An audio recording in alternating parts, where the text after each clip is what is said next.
All right, folks, I haven't read for you guys in a while because, the work kind of occupied my time. But I would like to read a few passages for you today from chapter 12, Expanding the Horizon.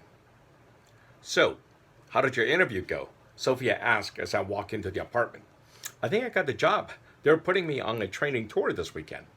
Okay, and how are you going to get around without a car? This isn't Honolulu. You can't rely on city buses, Tim pointed out. Let's go get you a car.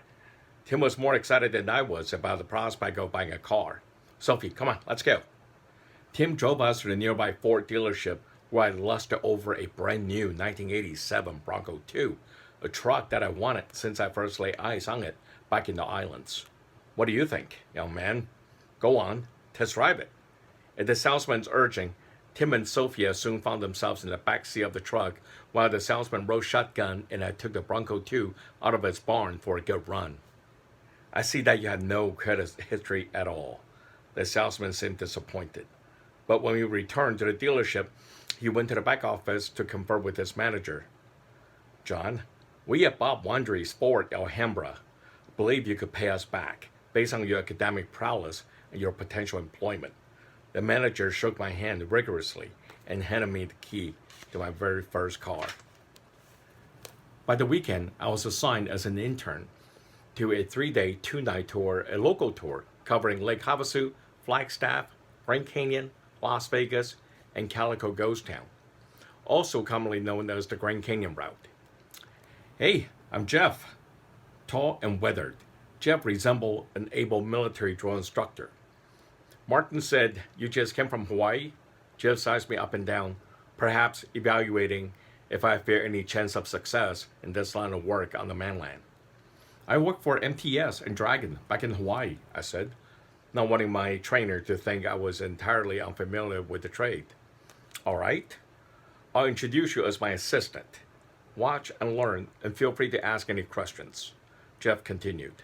Second, enjoy yourself as you are on vacation. Soak up all the sights and sounds because the next time you're on this route, you'll be at the helm. Got it? The veteran tour guide was concise and precise in his instructions. The fundamental difference between tour guiding in Hawaii and in California was distance. Our tour bus promptly departed the Ritz Tour parking lot in Monterey Park, California at 8 o'clock in the morning, headed east to Flagstaff, Arizona, with Lake Havasu City being the first and only attraction of the lengthy day.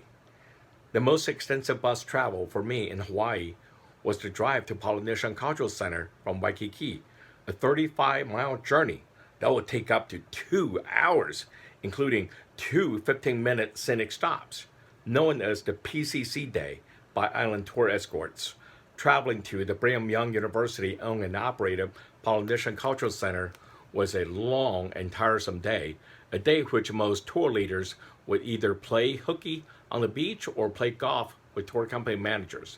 The bus ride from Ritz Tour's office in Monterey Park, California to Lake Havasu, Arizona took nearly 6 hours while traversing 291 miles. And we're wanting about 35 miles back in Hawaii.